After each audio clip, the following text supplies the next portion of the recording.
ज्ञान महान जिन विचरे हमारे ध्यान में। 49वें कलश पर चर्चा चल रही थी, जिसमें 75वीं गाथा में जो बात कही गई थी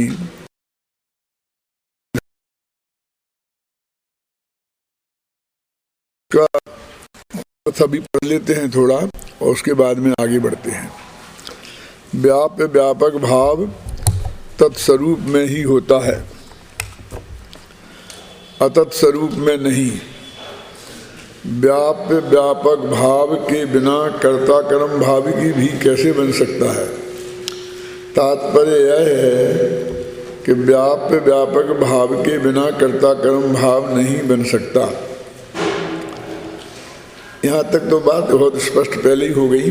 अब इस प्रकार प्रबल विवेक और सर्वग्राही ज्ञान के भार के बल से पर कर्तृत्व संबंधी अज्ञानांधकार को भेदता हुआ यह आत्मा ज्ञानी होकर पर कर्तृत्व से शून्य हो शोभायमान हो रहा है। देखो ये नीचे से ना इस प्रकार, अब प्रबल विवेक और सर्वग्राही ज्ञान के भार से, ये दो शब्द जो हैं वो बहुत मार्मिक हैं कि अपन ने शास्त्रों के आधार से इस बात को अध्ययन करके निर्णय किया, गुरु के मुख से किया, भगवान की दिव्य ध्वनि में सुनकर किया। 3 तरह से देखने लब्धि होती है। और अब उसमें वो बात तो विवेक को प्रबल बनाओ।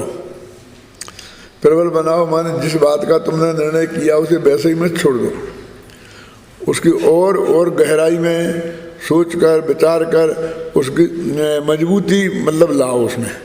शिवसम ज्ञान में ऐसा होता है। कभी शतावधानियों को आपने देखा हो कि वे 100 चीज़ें अपन बोल दें तो उसी क्रम से दोहरा देते हैं, लेकिन जब अपन बोलते हैं ना तब वो एकदम नहीं कि आप सपाटे से पढ़ते जाएं, वो ग्रहण नहीं कर सकते।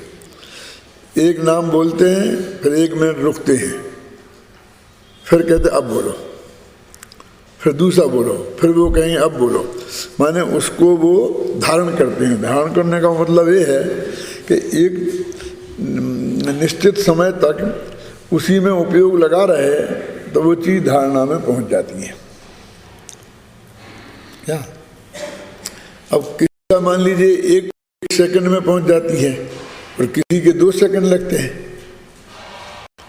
है ना। धारणा में पहुंचने के लिए एकदम नहीं कि एक समय में जानी हो, एकदम वो धारणा में पहुंच जाती है। वो अवग्रह या अवाय धारणा की प्रक्रिया में गुजरती है। तो इसलिए कहते कि अब तुमने निर्णय तो कर लिया, कभी दूसरे काम में लग गए तो भूल भाल जाएंगे। उसे अब धारणा तक पहुंचाओ, उस विवेक को प्रबल करो। विवेक माने भेद विज्ञान। विवेक भेद विज्ञान माने पर पदार्थों का मैं कर्ता भोक्ता नहीं हूँ। कर्ता कर्म अधिकार में तो यही लो, वैसे जीवाधिकार भी शामिल कर लो तो मैं नहीं हूँ, ये मेरे नहीं है, मैं इनका कर्ता भोक्ता नहीं हूँ। इस बात को जानकर फिर प्रबल विवेक से, माने देशना लब्धि हो गई, और प्रबल विवेक माने कर्ण लब्धि, वो प्रायोग्य लब्धि। और फिर कहा सर्वग्राही ज्ञान। ये बार बार ज्ञान को सर्वग्राही, सबको जानने वाला कह रहे हैं। देखो जितना गहरा अज्ञान अभी अपन को देखने में आया ना, उतना उस समय भी आता होगा। ऐसी प्रवृत्ति के लोग होंगे कि उनको कितना बार बार इस बात पर वजन दे रहे कि वो ज्ञान आत्मग्राही ज्ञान नहीं लिखा है, सर्वग्राही ज्ञान के द्वारा, सबको जानने वाले ज्ञान के द्वारा के भार से पर कर्तृत्व संबंधी अज्ञानाधिकार। पर में कर्तृत्व यही अज्ञानाधिकार है, एक ज्ञातृत्व तो नहीं लिया इसमें। अब एक बात इसमें समझ लेना कि 4 चीजें हैं ना, एकत्व, ममत्व, कर्तृत्व, भोक्तृत्व। तो यहाँ कर्तृत्व लिया तो ये मध्य दीपक हुआ। इसमें एकत्व भी लेना, ममत्व भी लेना और भोक्तृत्व भी लेना, और ज्ञातृत्व नहीं लेना। कर्तृत्व के भार से मुक्त होकर और ज्ञानी होता हुआ प्रवृत्ता है। बस इस तरह से वो ज्ञानी होता है। उन्होंने कहा आत्मा ज्ञानी हो गया, ये कैसे जाना जाए? उसके जवाब में उन्होंने ये बात कही कि इस तरह वो आत्मा ज्ञानी होता हुआ जाना जाता है। यद्यपि नहीं, देखो यहाँ यह बात एकदम उभर कर आ गई है कि पर का कर्ता तो ज्ञानी अज्ञानी कोई भी नहीं है, परंतु पर के कर्तृत्व के अहंकार से ग्रस्त अज्ञानी अपने को उस अज्ञान भाव का कर्ता अवश्य है। यद्यपि पर में कर्तृत्व बुद्धि के अभाव के कारण ज्ञानी आत्मा को पर के लक्ष्य से उत्पन्न होने वाले रागादि भावों का भी कर्ता नहीं माना गया है, तथापि उन रागादि को जानने रूप ज्ञान का कर्ता तो ज्ञानी भी है ही। यद्यपि यह बात अत्यंत स्पष्ट हो गई है कि आत्मा पौद्गलिक भावों के साथ कर्ता कर्म संबंध नहीं है, तथापि आगामी गाथाओं में उसी बात को विस्तार से समझाते हैं, अनेक युक्तियों से पाठकों के गले उतारते हैं। आगे बात बढ़ाएंगे इसको है। अभी देखो 3 पॉइंट को बिल्कुल दिमाग में रख लो तो समझ लो कि पूरे प्रकरण का ही भाव हमारे ख्याल में आ गया। पहला पॉइंट ये है कि कोई भी आत्मा है, चाहे वो ज्ञानी हो चाहे वो अज्ञानी है, निगोद से लेके मोक्ष तक का, पर द्रव्य का कर्ता तो वो है ही नहीं। और पर द्रव्य का कर्ता जहाँ भी आगम में कहा गया हो उसे उपचरित और अनुपचरित असद्भूत व्यवहार न्याय का कथन समझना चाहिए। उपचरित में आएगा स्त्री पुत्र मकान जायदाद रुपया पैसा नगर देश दुनिया इनमें, और अनुपचरित में शरीर आ जाएगा। तो शरीर और इन सबका कर्ता जहाँ आत्मा को कहा गया हो वो असद्भूत व्यवहार न्याय का कथन है, और असद्भूत व्यवहार न्याय का कथन सत्यार्थ नहीं होता है, उसका वजन बहुत कम है। जिनागम में ऐसा लगा बहुत वर्णन है उसका, क्योंकि चारों अनुयोग सब उस पर ही खड़े हैं। प्रथमानुयोग देखो तो सारा वर्णन तो पुण्य पाप का ही उदय के अनुसार है ना, तो पुण्य के उदय से और पाप के उदय से जो संयोग मिले, और उन संयोग ये मेरे हैं, मैं इनका हूँ, मैं इनका करता हूँ, मैं भोगता हूँ। चक्रवर्ती के वैभव का वर्णन है क्या नहीं, कि उनकी इतनी पत्नियां थी, इतना पुत्र थे, इतना ये थे, इतना रुपया था, इतना पैसा था, तो उनका था ऐसा बता रहे ना। और यहाँ आप कह रहे कि नहीं है, नहीं है उनका।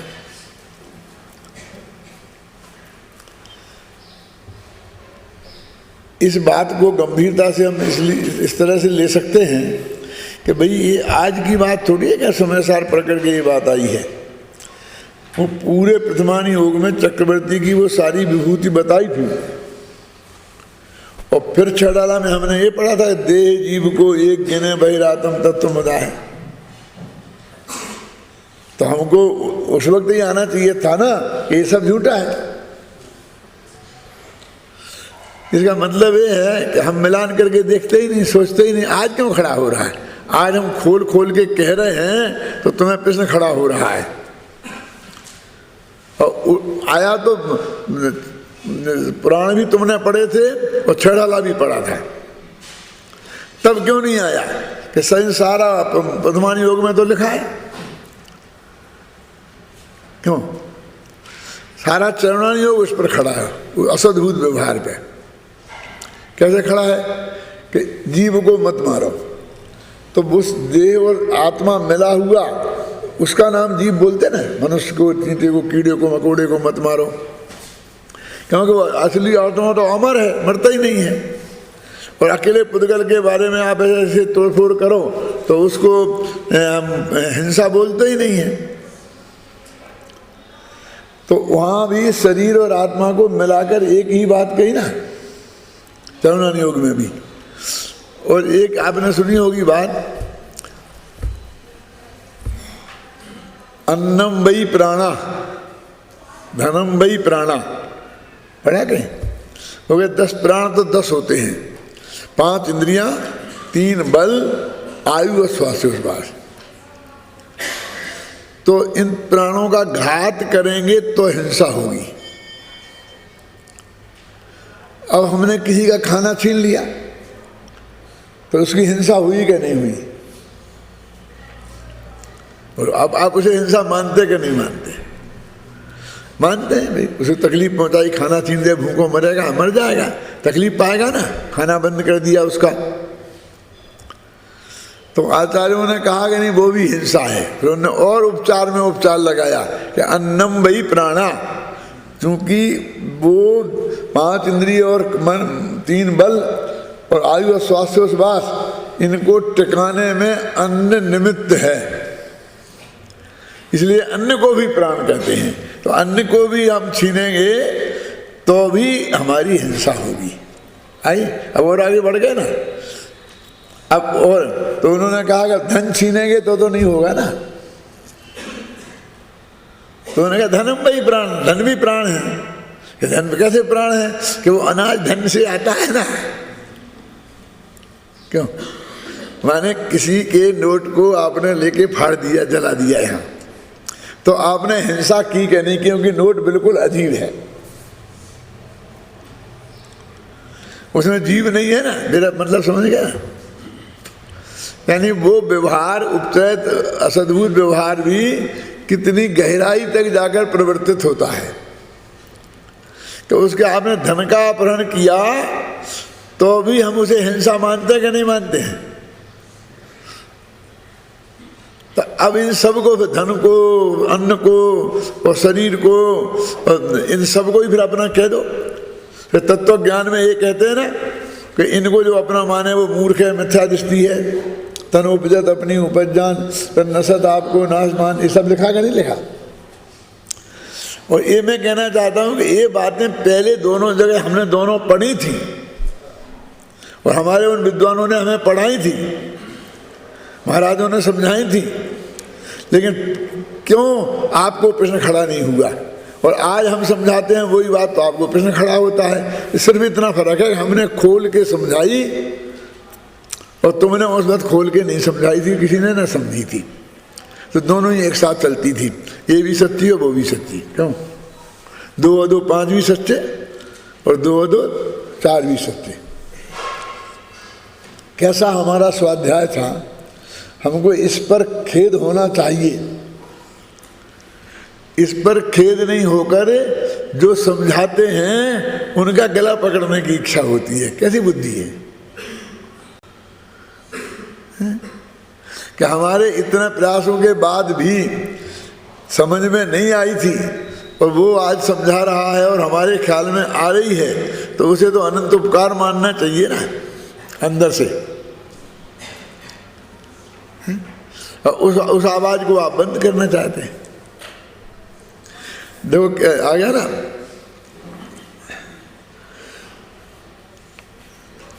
3 बातें बता रहे थे ना पर। एक तो एक पर द्रव्य का कर्ता किसी कीमत पर नहीं है, यद्यपि पर द्रव्य के कर्तृत्व के कथन के आधार पर कौन कौन से अनुयोग खड़े हुए हैं? प्रथमानुयोग और चरणानुयोग। अब कर्मानुयोग भी उसी पे खड़ा हुआ है। निमित्त तो संबंध बताता है ना, इस कर्म के उदय से ये होगा तो ये कर्म करता है। क्रोध नामक कर्म ने गुस्सा कराया, तो क्रोध कर्म तो कारमान वगैरह का कार्य है और क्रोध आत्मा में हुआ है। वहां भी एक देव दूसरे देव का कर्ता बता रहे कि नहीं बता रहे? तो ये तीनों अनुयोग इसी से भरे पड़े हैं। और अध्यात्म की बात आई तो उसे कोई पढ़ता नहीं था। अब द्रव्यान योग में जाएंगे तो इसमें जो हम जो तत्वासूत्र जैसे ग्रंथ हैं द्रव्यान योग के, उनमें भी ऐसी ऐसी बातें हैं। संसारणा त्रस्तावरा है कि नहीं? संसारणु मुक्ताश्च दीप 2 प्रकार के। अब उसमें जो अध्यात्म वाला अंश है, ये वेद विज्ञान की चर्चा तो सिर्फ उसमें है कि ये मैं नहीं हूं, ये मेरे नहीं है, मैं इनका कर्ता नहीं हूं, मैं इनका भोक्ता नहीं हूं, मेरे और इनके बीच में अत्यंता भाव के वज्र की दीवार है। और वो भी हमने पढ़ी थी, कम से कम 6 डाला तो पढ़ी थी ना। इसलिए मैं छटाला का बार बार नाम लेता हूँ कि मोक्ष मार्ग प्रकाशक भी कम लोगों ने पढ़ा है, उतना नहीं पढ़ा जितना छटाला पढ़ा, और उतनी श्रद्धा भी नहीं है कुछ लोग। लेकिन 20पंथी 13पंथी सब छटाला को तो बिल्कुल एक स्वर से पढ़ते रहे हैं और उसके प्रति श्रद्धा सबकी है। एक भी दिगंबर ऐसा नहीं होगा जो छटाला में शंका करता हो, और वो छटाला में क्लियर लिखा हुआ है। तो ये दो बातें एक साथ चलेंगी कि नहीं चलेंगी? कि तुम इसकी करोगे, तकलीफ पहुंचाओगे तो रोका भी जाएगा कि ये जीव है, ऐसा भी कहा जाएगा, और ये जीव नहीं है, जीव तो इसके अंदर जानने देखने वाला तत्व है, ये भी कहा जाएगा। अब आपको अपने विवेक से समझना पड़ेगा, नए विभाग से निर्णय करना पड़ेगा। नहीं करोगे तो लड़ते रहना, झगड़ते रहना, फिर उससे कोई कल्याण तो होने वाला है नहीं। तो पहला पॉइंट हुआ अध्यात्म का, कौन सा? कि परद्रव्य का कर्ता तो किसी कीमत पर ज्ञानी अज्ञानी कोई नहीं है। ये वज्र की दीवार खड़ी कर दो इसको, एक जैसे वो टीवी पे करते ना अमिताभ बच्चन का, इसे लॉक कर दो, मैंने इसे लॉक कर दो। अब लॉक कर दो माने अब इसमें बदला बदली का विचार विमर्श के लिए द्वारा इस केस को नहीं खोलेंगे। अब ये कहते हैं कि जो परद्रव्य का कर्ता ज्ञानी अज्ञानी कोई नहीं है। अब परद्रव्य करने का जो राग है, जो राग पैदा हुआ है क्रोध मान माया लोभ, तो उनका कर्ता आत्मा है कि नहीं, ये प्रश्न खड़ा हुआ। तो हमने आत्मा के दो भेद किए, ज्ञानी और अज्ञानी, लेकिन ये दो आत्मा नहीं है, एक ही आत्मा के दो भेद किए हैं, ज्ञान अवस्था और अज्ञान अवस्था में। वही आत्मा अज्ञान अवस्था में उन रागादिक का करता है, ऐसा शास्त्र में आता है, और ज्ञान अवस्था में करता नहीं है। इसको इस भाषा में भी आता है कि अज्ञानी करता है और ज्ञानी करता नहीं है। अब ये कहते हैं कि अज्ञानी करता है, आप ऐसा भेद क्यों डाल दें? जैसे पर के बारे में कहा कि दो ही करता नहीं है, तो उनने जवाब दिया कि अज्ञानी करता बनता है इसलिए करता है, और ज्ञानी करता क्यों नहीं है? क्योंकि ज्ञानी करता बनता नहीं है इसलिए करता नहीं है। तो ये बात तो सही है, लेकिन ये जचती नहीं है। तो ये कोई बात है कि तुम्हारे मन से तुमने बने कि नहीं बने, क्या इससे निर्णय कैसे हो सकता है? और कैसे हम जाने कि ये बन रहा कि नहीं बन रहा? क्यों? तुम ऐसी बात हो गई कि तुम अपने को करता मानो तो करता हो, नहीं मानो तो करता नहीं मानो, नहीं ऐसा हो गया ना। तो ये तो हमारे मान्यता के आधार पर निर्णय हो गया। इसका मतलब है कि वस्तु में ऐसी चीज नहीं है, ये सब हमारी मान्यता में है। एक प्रश्न है और इसका उत्तर हमें खोजना है। वो है बहुत बढ़िया उत्तर है, मैंने खोजा है तभी तो मैं आपको बता रहा हूँ। असलियत में क्या चक्कर है कि अध्यात्म अनंतानुबंधी राग को ही राग मानता है। अनंतानुबंधी क्रोध मान माया लोभ और मिथ्यात्व, बस इस इतनी 5 चीजों को वो राग मानता है। जब वो राग कहता है तो उसका अर्थ होता है अनंतानुबंधी क्रोध मान माया लोभ और मिथ्यात्व, बस खत्म। ये बात आपको कोई नहीं समझाएगा, नहीं ऐसी सीधी लिखी भी नहीं मिलेगी, समझ गए आप? अब अज्ञानी के चूंकि ये होते हैं इसलिए वो उस रूप परिणमित हुआ ना, इसलिए वो इनका करता है। कौन से नियम से? या परिणमति सकर्ता के नियम से। ठीक हो गया? अब अगर ज्ञानी नहीं है तो ज्ञानी नहीं है तो ज्ञानी के लिए है ही नहीं, ये सवाल कहाँ होता है इसका कर्ता होने का। और अध्यात्म अप्रत्याख्याना वर्ण आदि राग को राग कहते ही नहीं। हम क्या समझते हैं कि जो अप्रत्याख्याना वर्ण आदि राग है ना, अब वो ज्ञानी उनका भी करता नहीं है। ये यहां नहीं कह रहे वो, तो वहां वे कहेंगे करता नहीं से ज्ञानी भी उसका करता है। किसका? राग का। राग का माने कौन सा राग? कि जो राग उसके है उसका। क्या भाई ये है इसमें पैंच कि अज्ञानी करता है और ज्ञानी करता नहीं है। तो ज्ञानी है, ज्ञानी के राग ही नहीं है तो करता कहाँ से होगा? क्यों क्यों अनंतानंदी का राग नहीं है, वही अनंत संसार का कारण है। और जो अप्रत्य खाना वर्ण आदि कसायों के उत्पन्न होने वाला राग है जो 10वें गुण स्थान तक रहेगा, उस राग को इस प्रकरण में राग ही नहीं माना है। और जिस प्रकरण में माना है उस प्रकरण में उस रूप वो परिणमित हुआ है, इसलिए करता है। अशुद्ध निश्चय नय से करता है तो वो अशुद्ध निश्चय नय से उस राग का करता है। क्या समझे ना? कौन सा? जो राग उसके है, जो राग उसके है ही नहीं उसका करता कैसे होगा? मतलब इसलिए वो दोना पट्टी सी लगती है।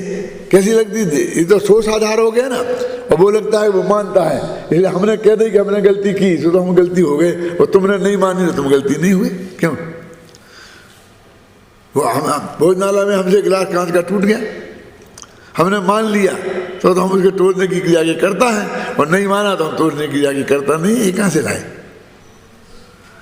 फिर तो उल्टा हो गया कि अपराधी करता नहीं बनेगा, ऐसा लगता है उसमें। लेकिन उसके पीछे रहस्य है कि जिस राग की बात चल रही है वो राग ज्ञानी के है ही नहीं, इसलिए उसका सर्वथा करता है, वो राग का करता है। और जहाँ लिखा है प्रवचन सार में करता नय में कि वो राग का करता है, समय सार में भी लिखा है, वहाँ पर वो अप्रत्य खाना वर्णादि राग है। और ये बात भी मैंने बहुत माथा पच्ची की तब मेरे ख्याल में आई, क्योंकि मैं पढ़ता था तो अटपटा लगता था, दोनों पट्टी जैसी लग रही है। क्या ऐसा नहीं लगता था कि तुमने बस तुम्हारे हाथ में है लिखना से तुमने लिख दिया? क्योंकि ज्ञानी तुम्हारे पक्ष में, ज्ञानी के पक्ष में हो तो उसे सब छूट, और अज्ञानी को सब छूट। ज्ञानवंत के भोग भी तुम्हारे निर्जरा हेतु है, और अज्ञानी बेचारा कुछ भी नहीं करे है, फिर तो बास करे 8 दिन से एक दाना मुँह में नहीं दिया तो भी वो उसमें है। अब आपके ऐसा लगता है ना जबरदस्ती का, लेकिन कुछ जबरदस्ती नहीं है, क्योंकि फैक्ट है कि ज्ञानी अपन कहते अपनी भूमिका के योग्य ही तो राज करता है ना, तो वो भूमिका के योग्य राग को यहाँ राग नहीं गिर रहे ना, इसलिए उसे सर्वथा करता कर, वो अनंतानंदी वाला राग है ही नहीं। और जो उपवास कर रहा है ना वो अपने को भोजन की क्रिया का कर्ता मानता है। 10 दिन का उपवास करने वाला, अभी मैंने भोजन नहीं किया, अब मैंने भोजन किया, तो वो चाहे करे और चाहे नहीं करे अज्ञानी तो है ही है।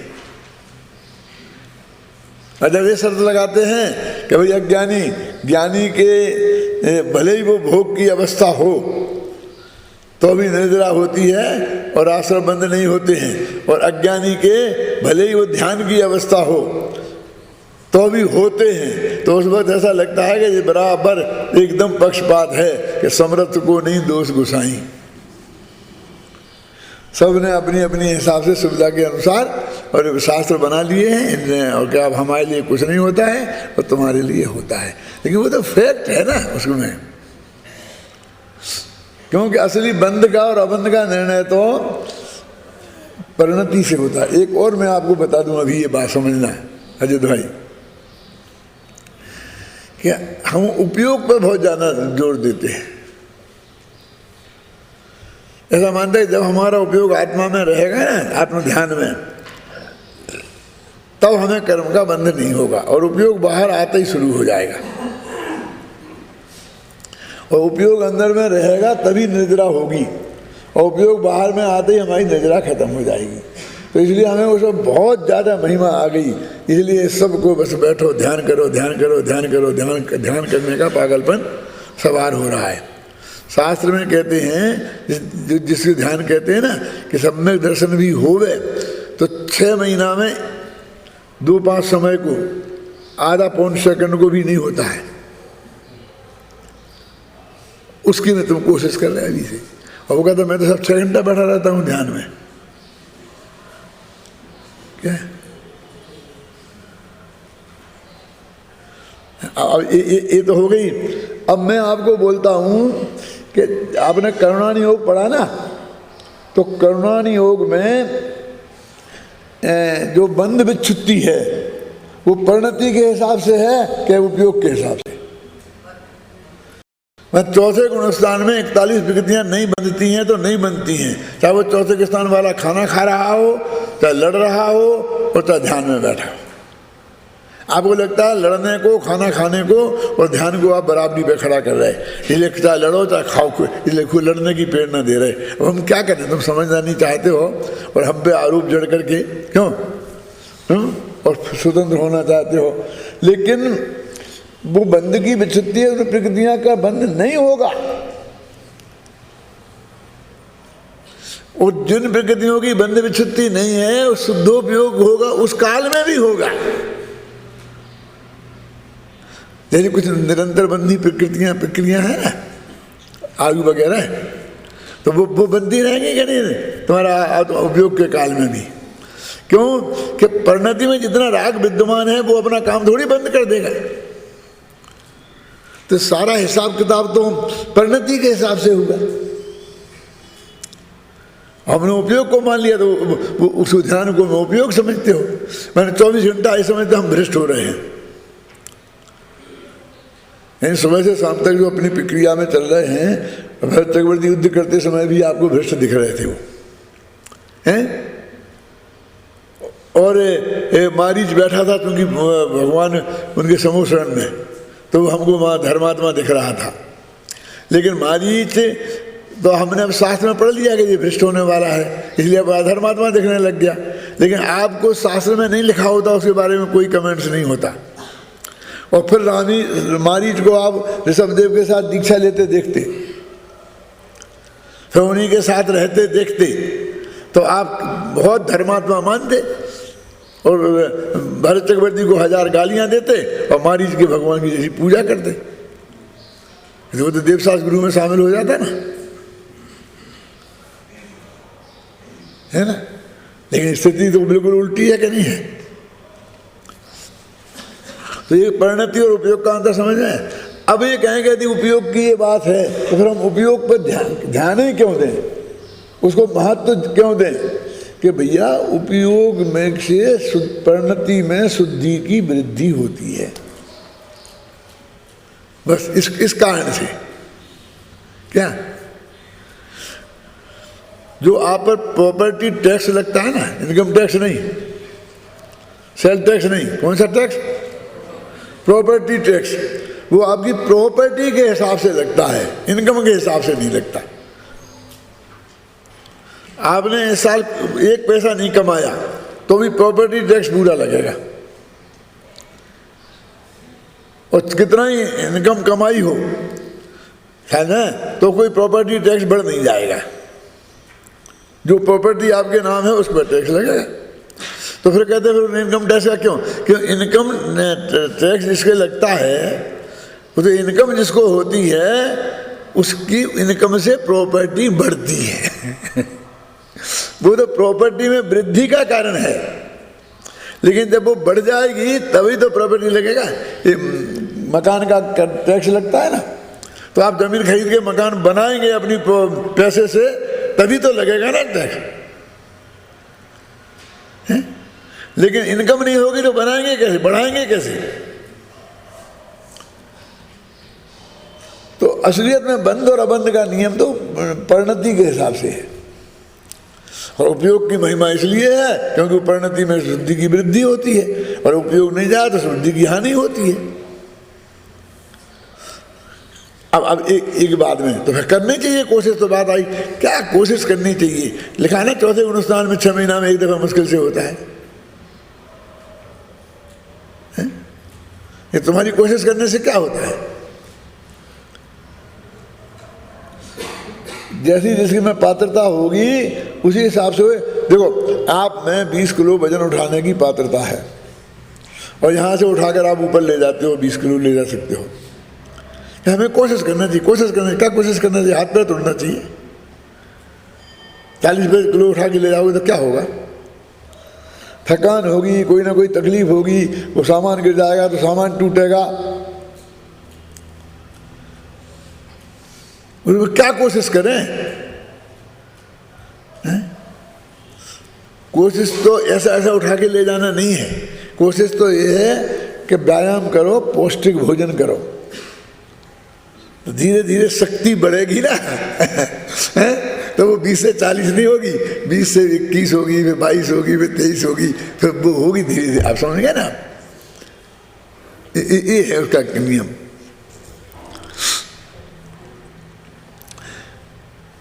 ये जो दादा ये खड़ा हो गया ना एक बार कि वो जो जब ये जो शिविर लगाते हैं ना ध्यान के शिविर वाले, ये क्या करते हैं कि ये सब पूजा पाठ भी छोड़ देते, सब धार्मिक क्रियाएं छोड़ देते हैं। अशुभ तो छूटती नहीं है, क्योंकि खाना तो खाना ही पड़ता है, नहाना पड़ता ही है, वो तो सब करते ही हैं। कहते तो ये हैं कि हम छोड़ देते हैं निश्चय वाले, एक वाले बिना ध्यान वाले। लेकिन उनने कहाँ छोड़ी? उनने तो वो अशुभ छोड़ी कि सब आप भी नहीं करते पूजा। अरे हम पूजा का बाप करते हैं ना, उस बातें पढ़ते रहते हैं ना, ये सोचते रहते हैं ना जो तुम्हें बता रहे हैं।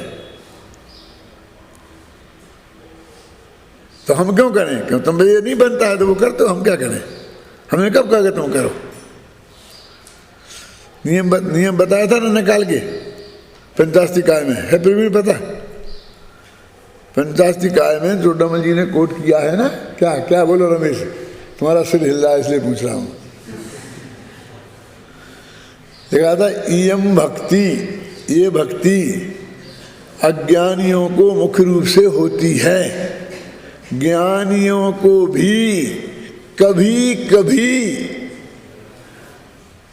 होती है, और वो भी अशुभ से बचने के लिए और अशुभ वो तीव्र राग ज्वर को मिटाने के लिए, मतलब नेगेटिव वैल्यू है उसकी, उससे कोई बहुत बड़ा काम हो जाएगा इसके लिए नहीं होती है। माने पुण्य कमाने के लिए ज्ञानियों के लिए भक्ति नहीं होती है। पुण्य में तो उनकी है बुद्धि है। लिखा है, पढ़ो उसमें, मैंने मोक्ष मार्ग प्रकाशक में है ना, उसमें लिखा है इस प्रकरण में जो अभी लिखा है ना मोक्ष मार्ग प्रकाशक का सार, उसमें इस बात को खूब खोला है। लिखा तो उसमें है, हमारा ध्यान नहीं जाता। अभी सब पंडित मिलेंगे, रोजाना होना चाहिए देव पूजा, गुणवस्ती स्वाध्याय संयमम तपा दानम चेति ग्रस्तानाम सर्वकर्माणि दिने दिने, दोनों रोना होना चाहिए। चढ़ जा बेटा सूली पे, भला करे भगवान। हो गए, अच्छी बात है, मना उपदेश की भाषा है वो, लेकिन वो अनुमानित बात नहीं है। अरे वो तो भक्ति है ही नहीं, वो तो तुम्हारा नाटक है। जो भक्ति है जो वास्तविक, उसके लिए भी कह रहे वो कि कभी कभी होती है। और बनारसी दास ने तो क्या लिखा है मंदिर में, अपना एक छंद लिखा है, वो पढ़ लेना, भक्ति किसे कहते हैं। बनारसी दास का एक छंद है कि मेरे हृदय में हे भगवान तुम्हारी भक्ति 24 घंटे बसती है। तो कहीं पंडित जी खाना नहीं खाते होंगे, 24 घंटा भक्ति करते रहते होंगे, सोते नहीं होंगे। तो उन्होंने लिखा कि कभी मैं तुम्हारी बात सुनता हूँ, कभी तुम्हारी बात पे विचार करता हूँ, कभी मैं तुम्हारी बात पढ़ता हूँ, क्या, और कभी पढ़ते पढ़ते थक जाता हूँ तो दोबारा पढ़ने की ताकत हो जाए इसके लिए थोड़ा सोता हूँ। काहे के लिए? परीक्षार्थी है ना, तो वो पढ़ता भी परीक्षा में पास होने के लिए और सोता भी परीक्षा में पास होने के लिए है, कि द्वारा पढ़ने की ताकत हो जाए ना, इसके लिए करता है ना। तो हे भगवान तुम्हारी भक्ति मेरे में ऐसे निरंतर बसती है। अभी अब अपन जी आप सुन रहे हो और हम पढ़ रहे हैं, ये भगवान की भक्ति नहीं है।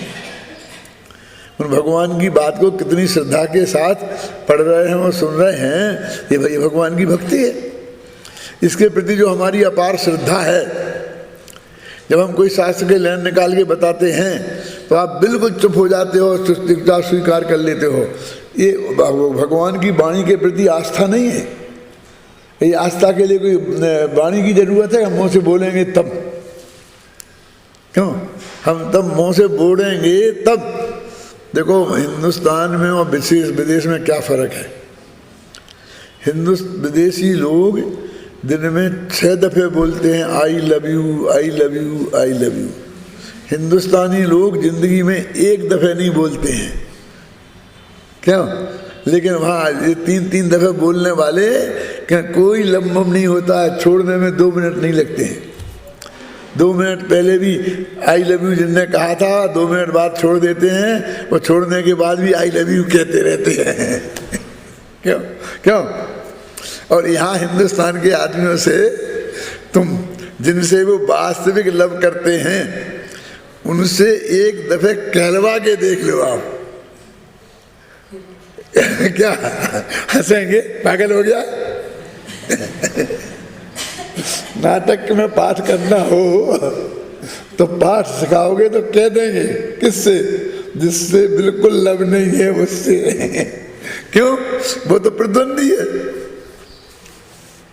ये हीरो हीरोइन होते हैं ना, इनका झगड़ा मालूम काय पे होता है कि ये जो फिल्म का विज्ञापन होगा उस विज्ञापन में ऊपर नाम हीरो का लिखा जाएगा कि हीरो को, हीरोइन का। हीरोइन यदि अपने को बड़ी मानती हो ना तो वो कहते नहीं पहले ऊपर नाम मेरा लिखो और बाद में हीरो का लिखो। हैं? कहाँ है उनमें कहाँ है प्रेम मेरा? समझ गए आप?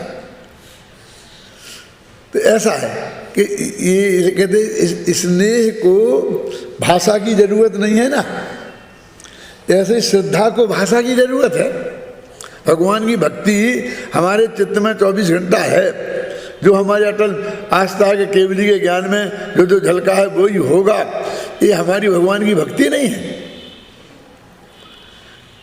तुम जिस कारण हम पर आरोप लगाते हो कि हम भक्ति नहीं करते हैं, क्योंकि तुम्हारी दृष्टि में हम वो क्रिया नहीं करते हैं जिसे तुम भक्ति मानते हो। विचार करने की ये जरूरत है कि वो क्रिया भक्ति है कि नहीं है, उस पर विचार करो। पॉइंट समझ में आया कि नहीं आया मैं क्या कह रहा हूं? विचार किस बात पे करना है कि तुम जैसे भक्ति मान के कह रहे हो उसकी वजह से अपने को भगत मान रहे हो भगवान का, और हमको भगत नहीं मान रहे हो। भगवान की वाणी को अंदर पचाने में और जन जन में फैलाने में हमने जीवन लगा दिया, हम तो उनके भगत नहीं हैं। और तुम भोगों की प्राप्ति की आशा से भोगों के भिखारी बन के उनके सामने नाचते हो, ईर्ष्या समिति पूर्वक नाचते होगे। मैं तो नाच माच को जीरो रूप में भी स्वीकार करने को तैयार नहीं है मेरा मन। क्यों? बोलो प्रवीण कि स्वधर्मेंद्र नाचा था। कहाँ नाचा था स्वधर्मेंद्र? भगवान की भक्ति में कहाँ नाचा था? कि वो जन्म कल्याण में वो भगवान थे, वो तो बालक था। उसकी भक्ति की जा सकती है, वो भक्ति के काबिल है। भक्ति तो देवशास्त्र गुरु की होती है। समोषण में नाचा हो तो बताओ। लेकिन समोषण बनाया, व्यवस्था की उसने, हजारों लोगों को सुनकर बैठ के सुनने के लिए वो जुटाया, ये उसकी भक्ति है, नाचने की भक्ति नहीं है।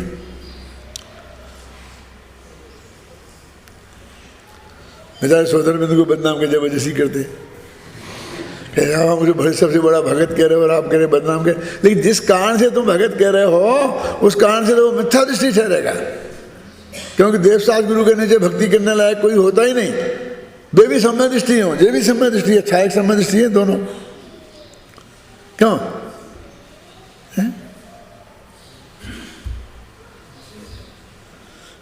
किसान वो जल्दी मोक्ष जाएंगे, हम थोड़ी देर में जाएंगे। एक भम क्या कहते हो सकता है हम सोदरबिंद पहले चला जाए और तीर्थंकर बाद में जाए, ऐसा हो सकता है? बोलो बताओ, समझाओ प्रवीण कैसे होगा? सोधर्म इंद्र की आयु खत्म हो रही है, भले ही 2 सागर की हो, लेकिन अब 2 सागर भी तो खत्म हो रही होगी ना। और यहाँ जन्म कल्याण हुआ है तो आखिर वही मनाएगा कि नहीं मनाएगा? और मना करके 8 घंटे बाद मर के किसी के माँ के गर्भ में आकर 8 वर्ष की उम्र होकर दीक्षा लेकर अंतर्मूर्ति में केवल ज्ञान प्राप्त करके और अंतर्मूर्ति में मोक्ष चला जाएगा। और तीर्थंकर यहाँ उपदेश ही देते रहेंगे एक पूरे हफ्ता के। क्यों? समझ में आएगा नहीं? गणित समझ में आया ना? कर्णान्योग प्रथमान्योग चौर्णान्योग सबसे लगा लो। पहले क्या पहले कैसे चलता? पहले कुछ भव का नाम पहले है, अरे एक भव होता है एक समास में 18 बार वाला, और एक भव होता है 33 सागर का। काहे का भव का निर्णय करना है? कैसा भव है? भवों से क्या हिसाब लगाना है?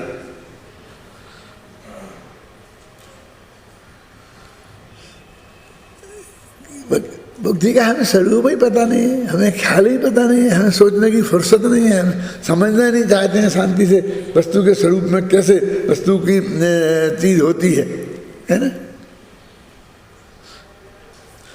क्या देखो गाथा यद्यपि यह बात अत्यंत स्पष्ट हो गई है कि आत्मा का पौद्गलिक भावों के साथ कर्ता कर्म संबंध नहीं है, और पौद्गलिक भाव में रागादिक भाव भी लिए है ना।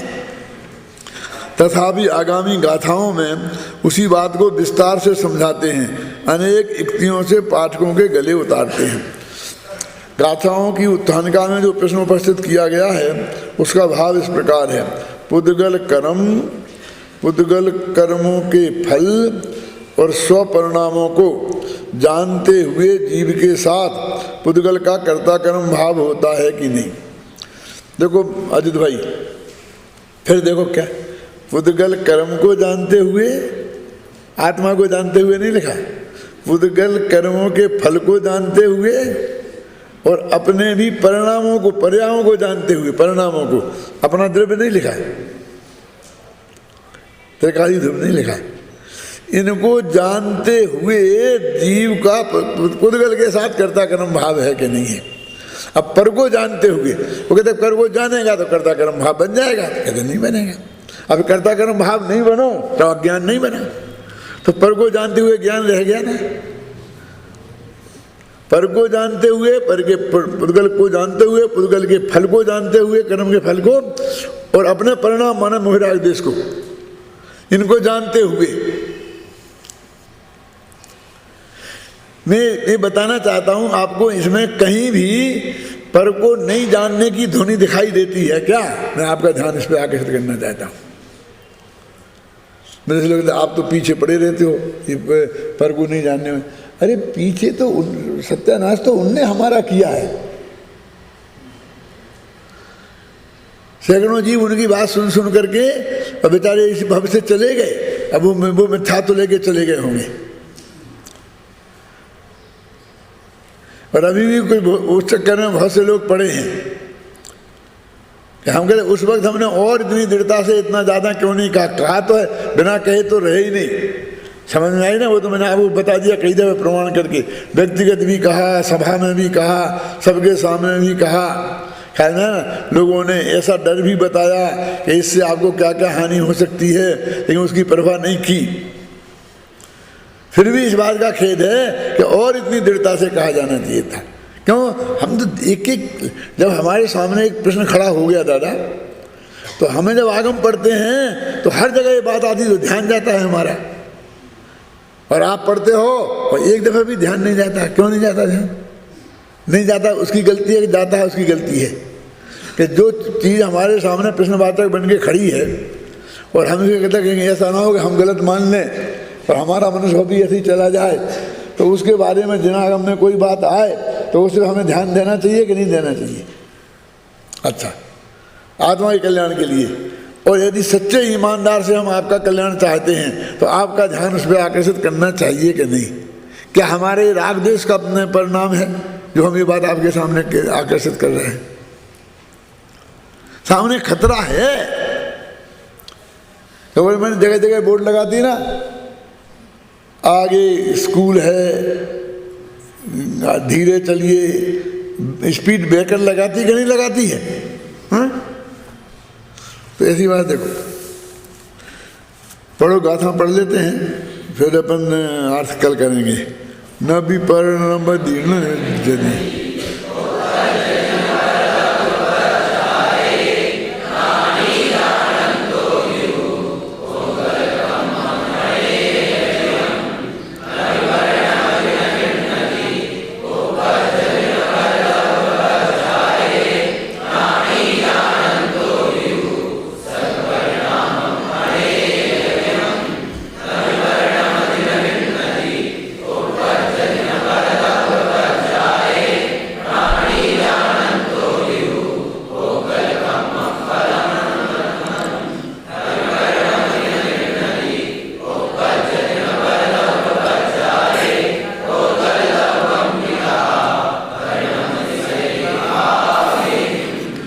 अर्थ गाथा पर और हिंदी पद्यान में।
देखिए 4 गाथाएँ, वो पुराना अपना समय सार है ना, उसमें सब अलग अलग गाथाएँ हैं जी। हमने चारों को मिला करके लिखा है।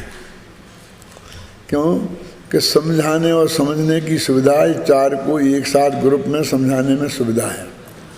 यदि हम अलग अलग करेंगे तो एक ही बात को हमें 4 दफ़े बोलना पड़ेगा, और यदि वो पहले से बाद वाले को नहीं मिलान कर पाया कोई आदमी तो वो उसको समझ भी नहीं पाएगा।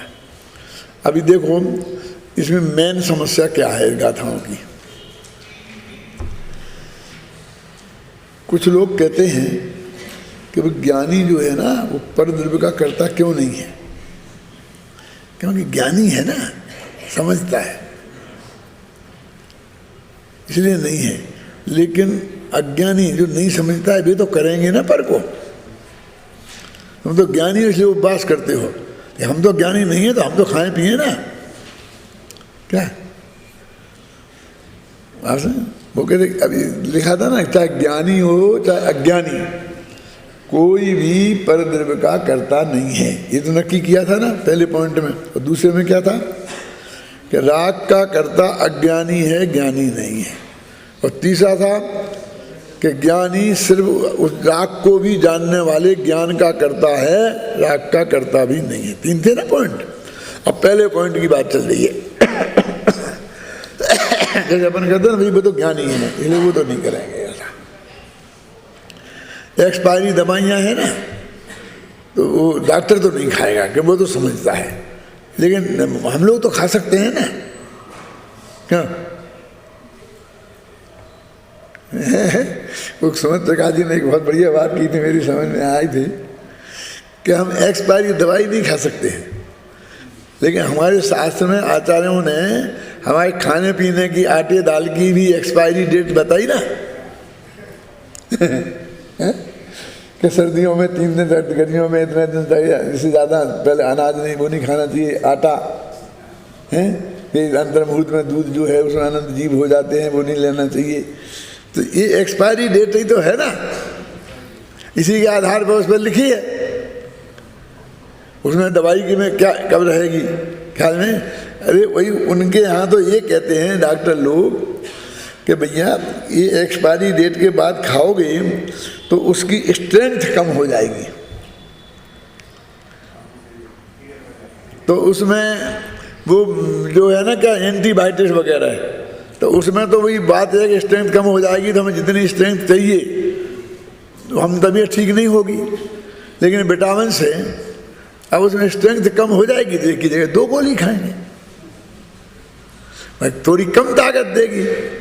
मतलब वो कोई नुकसान करने की ऐसी बात तो नहीं है कि नुकसान कर देगी, उसके विरुद्ध परिणाम हो जाएगा। ऐसी तो लाख में 1 आध दवाई होगी। हर दवाइयों में क्या है आप समझेंगे ना कि जो लाभ हमको मिलना चाहिए तो उसके बाद में उसकी स्ट्रेंथ कम हो जाती है। ये है कहने का मतलब।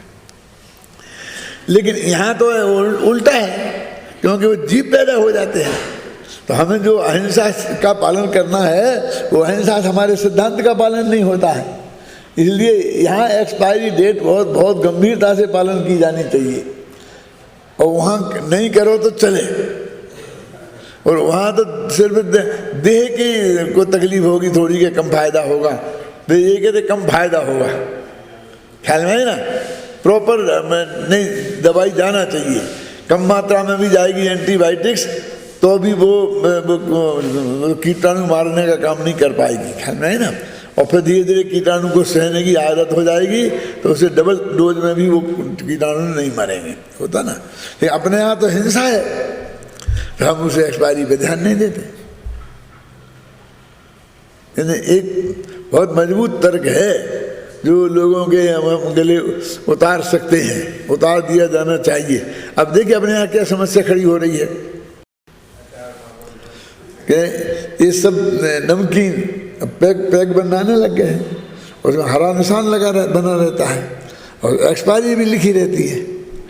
भले 15 दिन की लिख दी, महीना भर की लिख दी, लेकिन लोग महीनों ताज़ तक खाते रहेंगे। क्यों? अब आप अपने घर में सेव बनाते हो तो इतने दिन चलाते हो कि मैं 2 महीने चलाएं, मैंने वो डेट जो लिखी है वो बहुत ज़्यादा है। अपने घरों में तो हम इतने दिन लग के खाते ही नहीं, पुड़ी भी कोई 25 दिन पुरानी खाते हैं आप क्या? बासी खा लेते हैं, बासी खा लेते 2-4 दिन, 25 दिन पुरानी रखी पुड़ी खाते हैं क्या? अब वहाँ पुड़ियों पे उन्होंने मान लो 3 दिन की एक्सपायरी डेट लिख दी, 10 दिन की लिख दी, तो ज़्यादा ही लिखी है ना।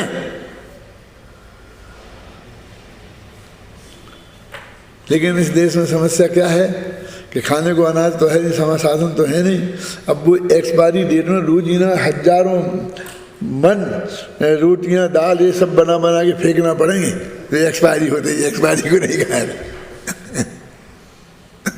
क्यों? हम तो रोटी रोजाना आटा पीसते हैं और रोजाना अपनी रोटी बनाते हैं और खा लेते हैं। हमारे पुराने ज़माने में तो कोई समस्या नहीं थी। अब आज बिस्कुट बना करके महीना की 2-2 महीना की एक्सपायरी डालें तो खूब डाल दी, लेकिन 2 महीना में बिस्कुट बिके ही जाएंगे, दुकान पे से चले ही जाएंगे, इसकी गारंटी है क्या? बोलिए। ये जो होती है ना क्या डबल रोटी, तो डबल रोटी की मुझे नहीं मालूम एक्सपायरी डेट रहती कि नहीं रहती, और रहती तो कितने दिन की रहती होगी ना। तो वो जितनी एक्सपायरी वो डबल रोटियां बनती हैं रोजाना, वे सब की सब बिक जाती होंगी, हर दुकानदार के आवाज बचती होगी ना। और कंपनी ले करके मान लो कंपनी भी वापस ले लेगी, कोई समझ कि चाहे दुकानदार फेंक दे चाहे कंपनी वापस ले ले। तो इस जमाने में जहाँ एक दाने को तरस रहे हैं, विदेश से मंगाना पड़ रही हैं दालें, उस जमाने में इतना खाना रोजाना फेंक दिया जाए, ख्याल में है ना, ये कहाँ की बुद्धिमानी है? तो खा लिया जाए आप, क्यों? मगर अपनी पुरानी पद्धति होती, रोजीना पीसो, रोजीना बनाओ, रोजीना खाओ, तो एक दाना भी फेंकने की समस्या नहीं आती खड़ी। घर में अनाज की तो एक्सपायरी नहीं होती, अनाज की भी होती, जानते हैं आप, 2-3 साल 4 साल पुराना अनाज पे खाने लायक नहीं रहता है, उसमें वो पौष्टिक तत्व तो नहीं रहते हैं, वो बीज के रूप में काम नहीं आता है। पिछले साल का ही बीज आता है काम, 4 साल पुराना रखा हो तो फिर वो नहीं उगता है।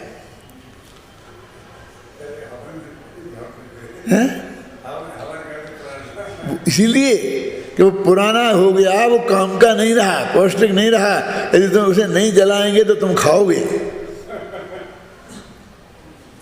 एक्सपायरी डेट की दवाई फेंक दो कि नहीं रखी रहने दो फ्रिज में, फेंक खाएंगे नहीं, रखी रहने दो, खाए रखी रहने दो। जब रखी रहोगे तो क्या होगा? तो वो कहते हो पुराने अनाज को जला दो, उसका नाम आज, जो पैदा होने की शक्ति जिसमें नहीं रही उसको जला दो। अजैर अष्टभ्या,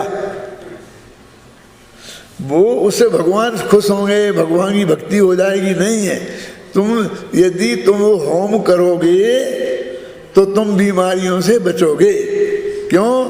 कि उस होम करने से वो जो नुकसान पहुंचाने वाली चीजें थी वो नष्ट हो जाएंगी, और उसके धुआं से बाकी की भी वायु शुद्ध हो जाएगी।